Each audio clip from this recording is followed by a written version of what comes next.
Good morning, dear friends, and welcome to the main object big book study of Alcoholics Anonymous. I am an alcoholic. My name is David. So good to see you all. And let's do this. I'm going to just grab somebody. Hey, Brother Nicky, would you do me the honor of reading the preamble if I put it up on the screen? And let's see, I just have to locate it. There we go. Good morning, everyone. Nikki, alcoholic. Alcoholics Anonymous is a fellowship of people who share their experience, strength, and hope with each other that they may solve their common problem and help others to recover from alcoholism. The only requirement for membership is the desire to stop drinking. There are no dues or fees for AA membership, and we are self-supporting through our own contributions. AA is not allied with any sect, denomination, politics, organization, or institution. Does not wish to engage in any controversy, neither endorses nor opposes any causes. Our primary purpose is to stay sober and help other alcoholics to achieve sobriety. Nikki, thank you so much. Really appreciate it. And now I'm going to invite you all to join me in starting things off by acknowledging God, inviting Him in, and with this serenity prayer.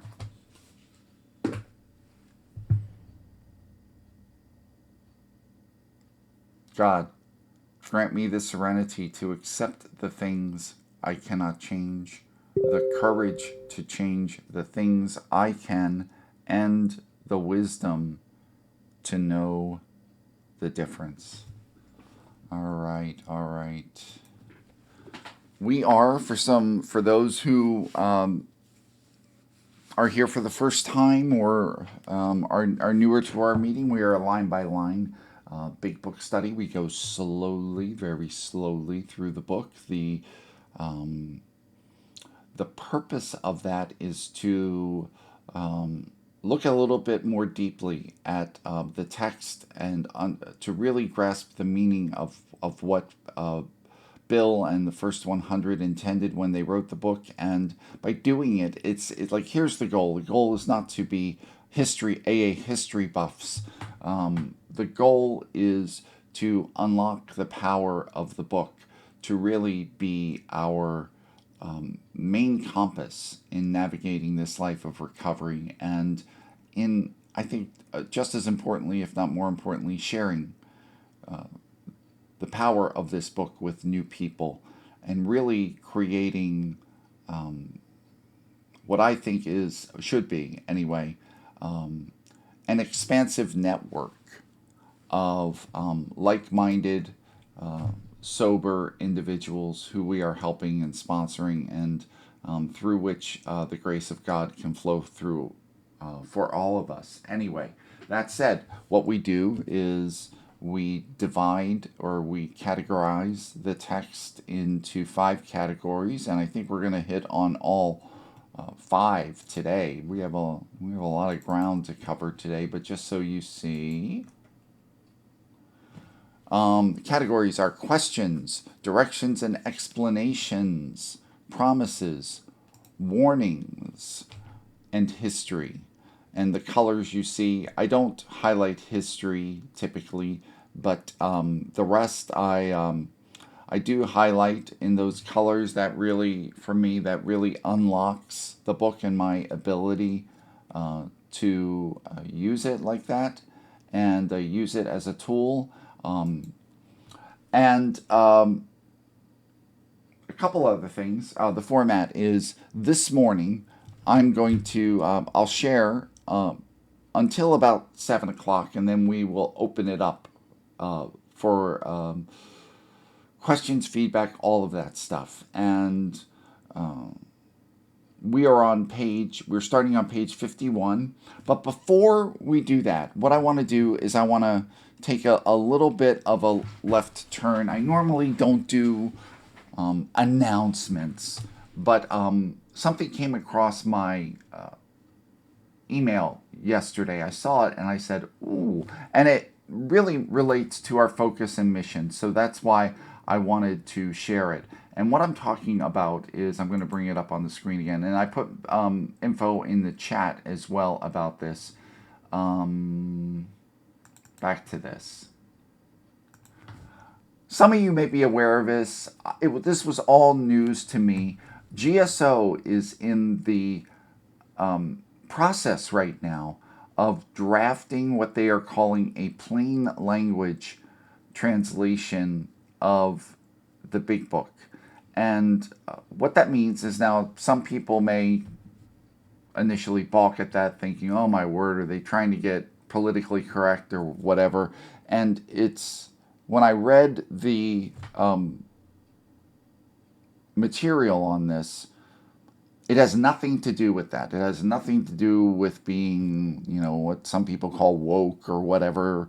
It is not that at all. It is the fact that upwards of 30% of our fellowship is they have a reading level that is below the level at which the Big Book was written. The Big Book is considered to be written at an 11th grade reading level. And about 30% of our fellowship is operating at a 4th or 5th grade reading level, which essentially means that the book, or even recordings of the book, are inaccessible to them. And so there's stuff in the chat that talks about this. You can see there's a workshop coming up. And I'll tell you, I was feeling a little skeptical about it, just because I didn't know. But then I read plain language translations of some of the text passages from the Big Book, and I put links to that in the chat. And when I read the translations, I got to tell you, gang, it was clearer, and I felt like I was able. I mean, even though I have I would say a fairly good understanding of the book, it just really drove it home in a way that was so much more succinct and direct. Anyway, so the information's there. You can feel free to check it out. And now, moving onward. One last thing I want everyone to know before I jump in is that this meeting is being recorded. Only my comments are recorded. When we get to opening the meeting up, I turn the software off for that. The purpose of that is we post the meetings every week on our YouTube channel, and that's audio only, no video. We stay within the traditions. And what I'm finding, I don't know if you've listened to any of those recordings. I mean, it's just basically the same. It's a recording of the meeting, but a lot of people listen to them. I was like, I think a lot of people. I mean, we usually get 20 to 30 people listening to each week's recording. So I thought that, wow. So anyway, that's a great resource if you miss a meeting or you want to get caught up or whatever. And so back to the text. We are on page 51. We are in We Agnostics. To summarize, in the previous section, Bill made the case that rather than being a deficit, a belief in a higher power is most often a source of great strength and stability. In fact, in the section's closing words, Bill boldly makes a bold claim. He says, by leaving aside the drink question, when we do that, we still see how the lack of a relationship with a higher power led to significant hardships in our life, even when we take away the impact of drinking. So in today's reading, Bill moves on to on a more practical level by challenging us to look more closely at the limitations we create for ourselves by holding on to what he calls superstition, tradition, and all sorts of fixed ideas. And we're going to really focus a bit on this notion of fixed ideas, or you might say today, a fixed mindset. And I think it's amazing when I realized what Bill was saying back in 1939 about this, because it's really only recently, in the last 5, 10 years, this notion of a fixed mindset versus a flexible mindset really became part of the public discussion. But anyway, Bill then goes on to argue that in the same way our own prejudice against scientific progress once kept us in the dark, and this is where he talks about the Wright brothers and Professor Langley and all of this. In the same way that prejudice once kept us in the dark, our current prejudice against spiritual matters now does exactly the same thing. Bill then goes on to smartly reason that we only have to look at the evidence and acknowledge the results that spirit minded people are getting, and we will be convinced. The section then comes to a close with a simple summation. Our ideas did not work, pardon me. Our ideas did not work, but the God idea did. And we are, as I said, starting on page 51. We're starting with this world of ours. And this entire paragraph I have highlighted in green as direction. The reason that it's direction is, for me, it's the text is really directing me to the type of thinking or mindset that I need to adopt in order to successfully embrace this way of life, an AA way of life. This world of ours has made more material progress in the last century than in all millenniums which went before. Almost everyone knows the reason. Students of ancient history tell us that the intellect of men in those days was equal to the best of today. So it's not like we suddenly got smarter. It doesn't have to do with intellect. Yet in ancient times material progress was painfully slow. Well, if people were just as smart then as they are today, why was progress so slow? And here he highlights this. He really focuses on this issue of prejudice. The spirit of modern scientific inquiry, research, and invention was almost unknown. In the realm of the material, men's minds were, here we go, fettered by super and fettered. I'm sorry. I should have put a definition of fettered on. Fetter is a restraint. It's like a form of, I'm not sure what the origin of the word is, but a fetter is like a pair of handcuffs. You're fettered by handcuffs, so you're restrained. Men's minds were fettered or restrained by superstition, tradition, and all sorts of fixed ideas. I'm going to hit the pause there for a second.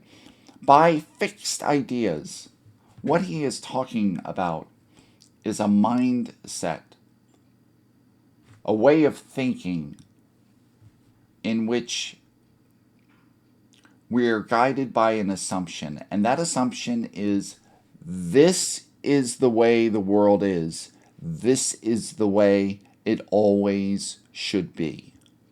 So that anytime there may be an innovation or something is different or there's some kind of progress, they may rebel against the progress and instead try to move things back towards an older type of set of conditions. So, and that is reflective of a fixed mindset. I remember I've told the story when I was in my first year of sobriety, and I was talking to an AA priest about my relationship with my higher power, and I said I really understand this, notion of a higher power now, and he cautioned me, and he said, and you have to let God. Make sure you allow space for God to constantly redefine himself for you. That just like blew my mind, because what he was talking about was having a flexible mindset towards the notion of a higher power and not getting fixed in this idea of what God is and how he operates. Okay, some of the contemporaries of Columbus thought a round earth preposterous.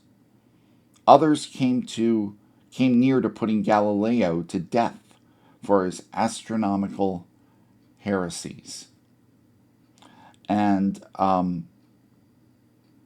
so this whole idea of, and if we were just to sum up that paragraph, what Bill is saying is that prejudice prevents progress. The triple P's. Our fixed mindsets prevent progress. Moving on, this next, we have a question, which means we get to pull out our oh so neglected orange highlighter, which we don't use a lot. But this is definitely a question. We asked ourselves this: are not some of us just as biased and unreasonable about the realm of spirit as were the ancients about the realm of the material? It's an interesting twist that Bill is taking, because he's writing in 1939, at a time where Western society is really in the midst, the heart of the Industrial Revolution. So many people, that shift from farms to factories. And the United States is in this explosive period of growth, even with the Depression and so forth, explosive period of growth because of the Industrial Revolution, which was underscored by scientific thinking. And what Bill is saying,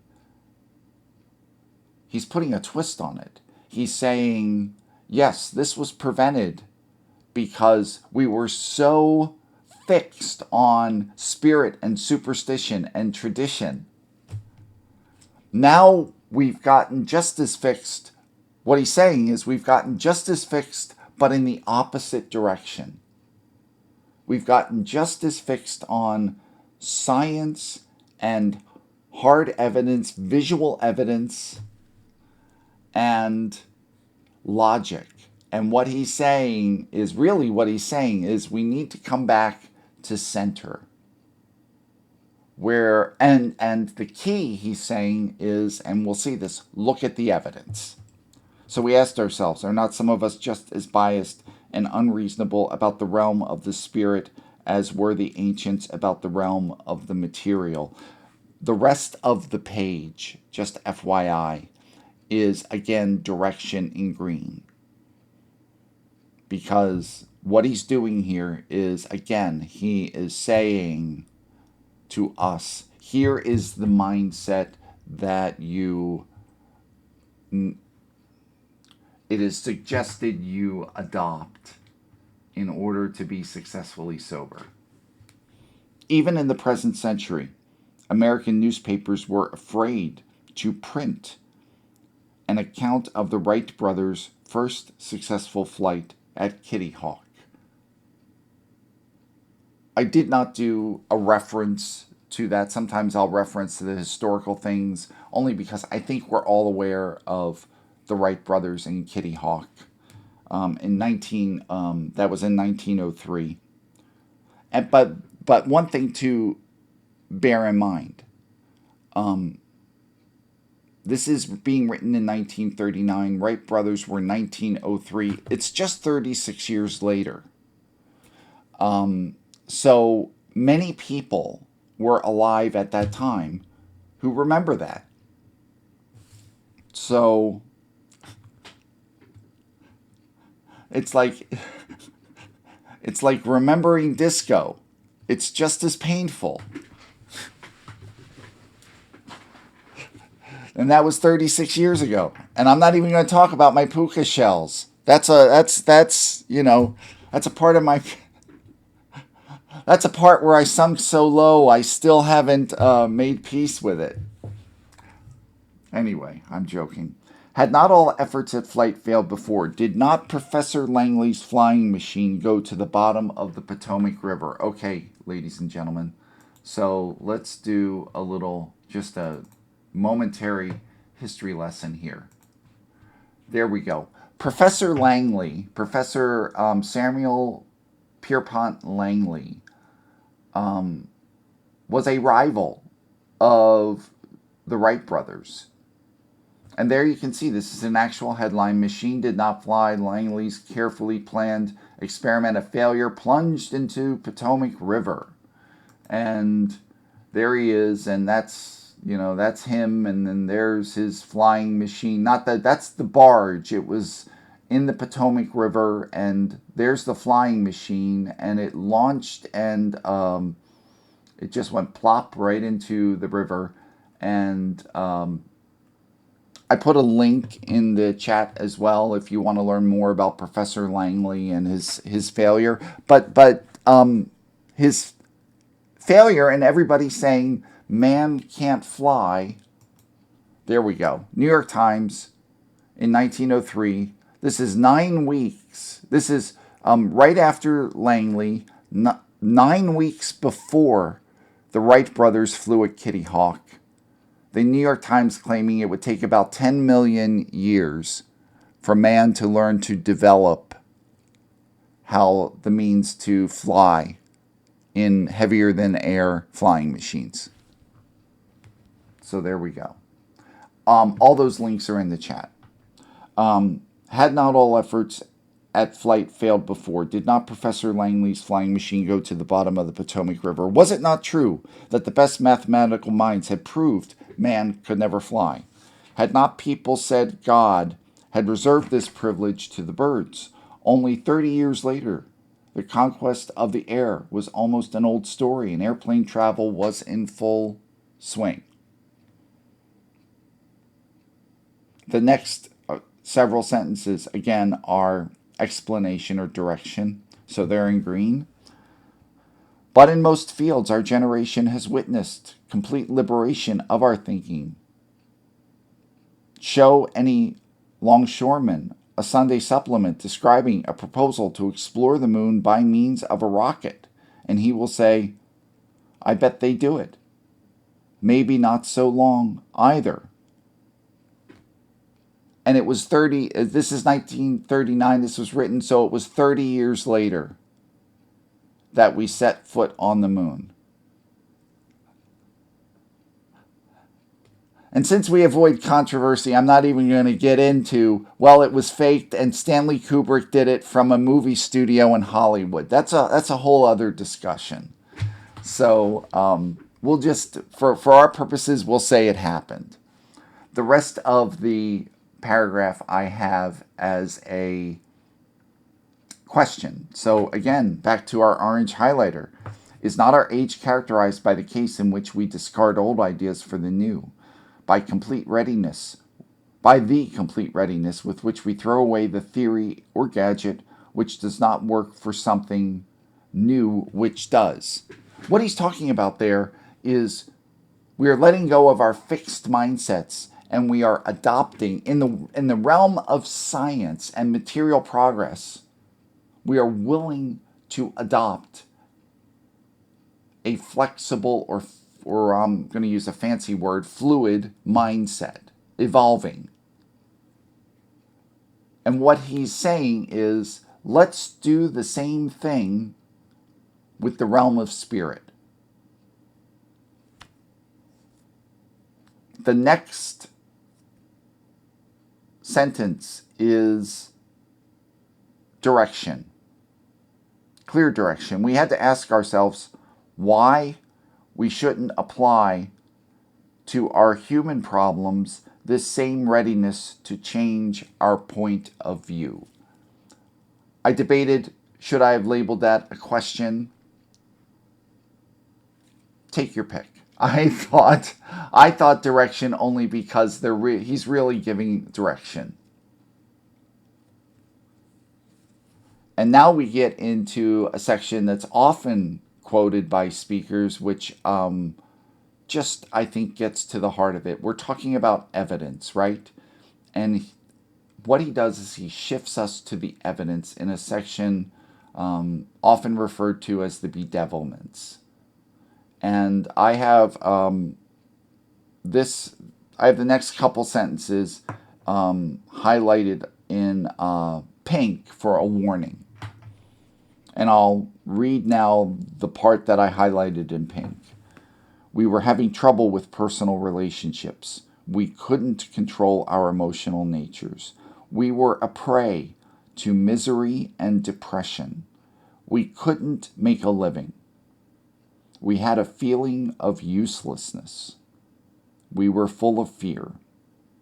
We were unhappy. We couldn't seem to be of real help to other people. All of that is in pink. And then the rest of the paragraph I have in, again, orange, because he shifts it to a question. Was not a basic solution of these bedevilments more important than whether we should see newsreels of lunar flight? Of course it was. His point being, wasn't solving this more important than our stubbornness with a fixed mindset, our insistence on having visual evidence?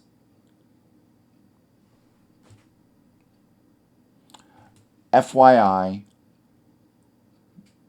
you probably know this, but just in case, I put a definition of the word bedevilment in the chat. That's from the 1939 dictionary again. And what that is they call it a state of being vexatiously, there's a word, and bewilderingly disordered or confused. And remember, I think also you could link the bedevilments back to that proposition Bill made in our discussion last week about leaving aside the drink question. They tell why living was so unsatisfactory. Now, for many of us, myself included, those bedevilments were directly linked to my drinking. But I saw that until I fully embraced this way of life and a relationship with a higher power, a lot of those things, a lot of those issues, problems, whatever you want to call them, followed me into sobriety. The next paragraph, the first sentence I have as direction. When we saw others solve their problems by a simple reliance upon the spirit of the universe, we had to stop doubting the power of God. And since spirit of the universe is capitalized, he is meaning God there. And then the next sentence is a promise. Our ideas did not work, but the God idea did. Now, I want to just circle back for a moment on the first sentence there. When we saw others solve their problems by a simple reliance upon a spirit of the universe, we had to stop doubting the power of God. Remember, I've said this previously. Sometimes Bill writes for two audiences, for the new alcoholic and for the quote-unquote sober or established alcoholic. And what he's saying there is, let's just shift gears for a second, and what is Bill saying to the sober alcoholic, the person who's established in the fellowship. What he's saying is, when you are sharing your experience, strength, and hope, please make sure you are sharing about how a simple reliance upon the spirit of the universe helped you to solve your problems. And I'm saying that because I don't know if it's just me or it's easy to get caught up in other things, in other shiny objects that I want to share about, and miss how the book tells me to share my experience, strength, and hope, or suggest. We're getting near the end. I'm just gonna last paragraph, and then we'll open it up. First two sentences are again directions. The Wright brothers' almost childish faith that they could build a machine which would fly was the mainspring of their accomplishment. A childish faith. And I think what he's doing, he's not belittling faith. What he's doing is he's actually making I believe, a subtle reference to Scripture, where in the Bible Jesus says, "Be like little children, have the faith of a child." Without that, nothing could have happened. And that, for me, is direction. And then a warning. This next sentence. We agnostics and atheists were sticking to the idea that self-sufficiency would solve our problems. And then we close it out with more direction in green. When others showed us that God's sufficiency worked with them, we began to feel like those who insisted the Wright brothers would never fly. Again, back to the issue of prejudice, and another piece of direction written for two audiences. Meaning, am I showing when I share and when I talk with other alcoholics how God's sufficiency worked for me? And with that, I'm going to close it up. I've gone a few minutes over, not too bad today. So I have 3 questions for direction, or reflection rather. I'll put them out there. They're in the chat, but just something to think about. And of course, feel free to share on whatever you'd like. In what way have my own fears and prejudice prevented me from fully relying on a higher power? Next, throughout my time in the program, how successful have I been in surrendering my adherence to quote unquote fixed ideas in favor of a more flexible mindset? And lastly, prior to AA, what was my experience with the bedevilments? Am I now completely free of them, or do I experience such struggles from time to time? So with that, I'm interested to hear what you would say.